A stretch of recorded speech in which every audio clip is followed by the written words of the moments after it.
Hey there, YouTube. Just a garage hack here, working on my 2009 Ford F-250 turbo diesel. This time I'm working on replacing the air conditioner evaporator which sits behind the dash. For those that are familiar with this particular job in these trucks, that requires the dash to be removed. Now there's a guy out there that's made a terrific video on how to remove these dashes in 30 minutes, and I have followed that video, but I did find a few things different about a Ford F-250 Lariat compared to the base model that he is working on. And that is mostly with the connections that you're going to have to undo. So we'll pause a second. We'll take a walk over to the truck and I'll talk about the connections in the Lariat model that you need to be working on in order to disconnect to get the dash out. Okay, we're at the passenger side of the truck. Down here on the right-hand side, down by the foot kick panel, there are a lot of connections, okay? A lot of connections.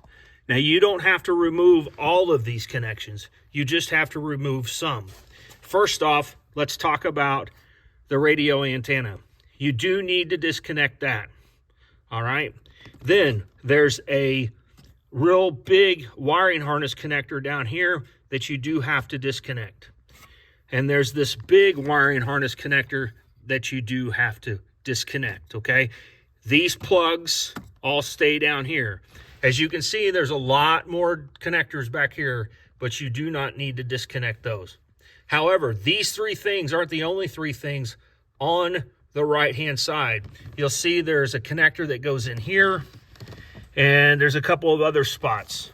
So let's go up here to the connections. So you got these two big ones that are down there by the kick panel, the two big ones. And you've got your radio antenna that you need to disconnect. Then you have these other two connectors that need to be disconnected, okay? Those. So all total, you're gonna have 4 wiring harnesses on the right-hand side that need to be disconnected, and you're going to have your antenna cable that's gonna be disconnected on the right-hand passenger side. So let's take a walk over to the driver's side and I'll show you what's going on over there. Okay, we're back. We're at the driver's side. As the other video talks about, you have to release the hood release. I just took, I think it's like a 6mm or 7mm bolt. I just released the latch from the dash, and then from there, once I got a little bit of play in it, I was able to go back here and release the cable from the hood latch back up here in the corner, okay? Now, on some of these trucks, they're equipped with Jeep or with the XM satellite radio.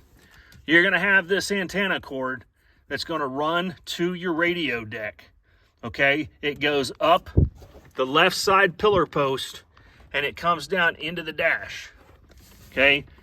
If you have XM satellite radio, you need to be mindful that you have this antenna cable on the driver's side, okay? Be mindful because when you go to pull, you're gonna pull on that too, all right? Now, in the other videos, he had like one wiring harness that he had to undo. So that was this big one right here. And I got that one undone. But as I got the dash halfway out, I quickly realized there's more than just that. There's this other large connector underneath the dash as well, and then you have this smaller connector under the dash as well, okay? So you've got 3 wiring harnesses. You've got the big one, you got this other one that's rather large as well, and then you've got this smaller one, all right? And I'll take you up here to under the dash. These are going to be found just to the side. There's your OBD connector right there. And those connectors are going to be found just to the side. So you got one there and one there, okay? All right, now, don't forget, you have to take apart the steering knuckle, all right? Now, as you're taking apart the steering knuckle, you're going to be down there by the shift cable, So my truck's an automatic, of course, and under the dash, this shift cable hooks right there to that device on the column. Now, when you're removing that, all you simply need to do on that cable is pry it off with a screwdriver or something. It's designed to be pried off. I didn't know that. I had to go on the internet and ask some folks, and they told me just pop it right off. So that's what you do. Now, once that's off, you're going to find out that your cable is secured to the column in a second spot with this little device. That little device goes into that horseshoe right there.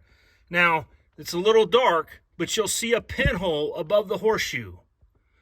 All you have to do to release that cable from that point is stick a screwdriver or something pointed into that hole, push through, and that will release this device from the horseshoe, and you can pull it out sideways. All right. So I got hung up in multiple locations trying to get this cab or this dash off this cab because the extra wiring connectors that the Lariat had compared to those base models. Now, we'll take a little walk, or I'll back up a little bit and I'll show you the heater box is out of the truck. I had to take it out in order to get to the air conditioner evaporator. All right. Now, when you are taking this dash off, I forgot to mention, if you have a climate control system, a dual climate control system, or an advanced climate control system, you're going to have this air return duct in the dash as well. So that's another one of those things that as I was pulling the dash off, I wasn't aware of, and I got it caught up as I was getting the dash out. So remember, look underneath there. It's on the right-hand side by your gas, by your fuel pedal, your go pedal. It's down there. It's this white device. And get that disconnected before you start pulling that dash out. You'll see that I have a black cable here. Now, I have an aftermarket radio deck, which I have a aftermarket tailgate camera. That's what I've got going on right there. But I've left a little bit of slack in it, so I'm not messing it up. Back to the heater box. The heater box, as the other video talks about, has got several studs that go through the firewall. And I'll show those to you now. So let's take a walk. All right, here's the heater box. It's out of the truck. And obviously I had to disconnect the heater core, and I disconnected my air conditioner lines. Here are your two AC lines right here. You got a condensation drain right here. You've got your heater core lines here. Now, in my truck, I have auxiliary heat. So you've got two bolts that go through the firewall right here, okay, that have battery cables that connect to them. All right, so on those plain trucks that they're talking about, removing those heater boxes, they don't really talk about those auxiliary heats. But when you're removing this heater box, you're going to have three studs that go through the firewall that you're going to have to get the nuts off. Your first one is going to be right here over by your heater core. Okay? You're going to have a second stud, which is going to be down here. Now on the diesel, this is going to be behind the downpipe of your exhaust towards the center of the truck. So if you do look through the fender well and you're looking back there at the firewall trying to find this thing, you're not going to see it because your downpipe is going to be blocking the view. So you're going to have to crawl up under the truck, look up under the truck, right in the middle part of your firewall, and you're going to see it. It's going to be there. It's going to be plain as day. This one is. But in order to get to it, I recommend that you take the transmission fluid dipstick pipe off. Without it, it's pretty tight to get a wrench up in there. You have to really reach far. But once I removed that transmission dipstick pipe, I was able to get a ratchet wrench up there, and I was able to get it off. Now, this one's a little bit more complicated. This one's going to be in the middle of your firewall, up behind your turbos. okay, up behind your turbos. I took an endoscope, and I was looking around on the back of the firewall because I knew it was there. I was able to find it right behind the turbos. That was a little bit more difficult to get to. I was able to make more room under the hood by taking out my air filler. I already had my air box out because I was replacing the air conditioner, dryer system, and everything. I went ahead and took the oil filler can out, and then that way I was able to make more room so I could get back in there behind those turbos in order to get to this particular one. Okay? Now, in addition to those 3 studs, you're going to have a bolt on the firewall that's going to go right here, okay? It's going to go right there. So in order to get this off the firewall, you're going to have one bolt here. You're going to have that stud by the heater core. You're going to have this one back lower on the firewall in the middle to the right. And this one's pretty much going to be in the middle, right behind the turbos. Right behind the turbos. You're going to have to crawl back there and find it. All right, now on the inside of your truck, it's going to have a stud on the cab, and it fits on your heater box right here. So you'll take that out, and then you're going to have a bolt that secures, that's going to go here, that's going to secure the heater box to the cab of the truck. All right, so inside the truck, you've got 2 connections that hold this heater box in. On the outside, on the firewall side, you're going to have the 1, 2, 3 studs and the bolt down here. So let's take a walk over to the truck, and I'll point out where these particular studs were coming through. All right, so we're over at the truck, and right here is your heater core lines.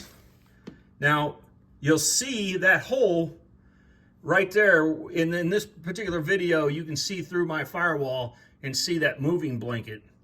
Right below that hole is one of those studs that will have a nut on it in order to get the dash out, or the heater box out.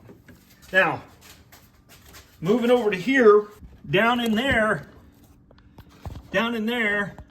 I can get a view of it, is where your air conditioner lines come through. Okay? Right next to that is where that bolt's going to be. To your left of those holes right there, where you can see the light coming through those 2 holes. To the left of that is where that bolt's going to be. Now, while I'm up here, let me get a shot of this. So back there behind the turbos, right there, clearly behind those turbos, center behind those turbos, is that one hard to reach on the top. You just got to come in through the side over here with your arm and get in there and get to that one. Now the other one's down here. Now, if this was not a diesel, you'd be able to get to it by going right through here. But instead, you're going to have to crawl up under the truck and get up in there by the transmission. Okay, get up in there by the transmission. And remember, take out your transmission fluid dipstick. That'll allow you more access. I hope that helps you in working on your truck. The other videos are really good, but I did encounter some odd things, with mine being a diesel and also being a Lariat, that those videos didn't show. So hopefully with this supplement, this will help you get to it a little bit easier, get that dash out, and then get that heater box out. So from Just a Garage Hack, please go ahead and hit that subscribe button, hit a like, or leave a comment. I'm not a professional, guys. I'm just a hack. And if I can get this stuff done, you can get it done. Trust me.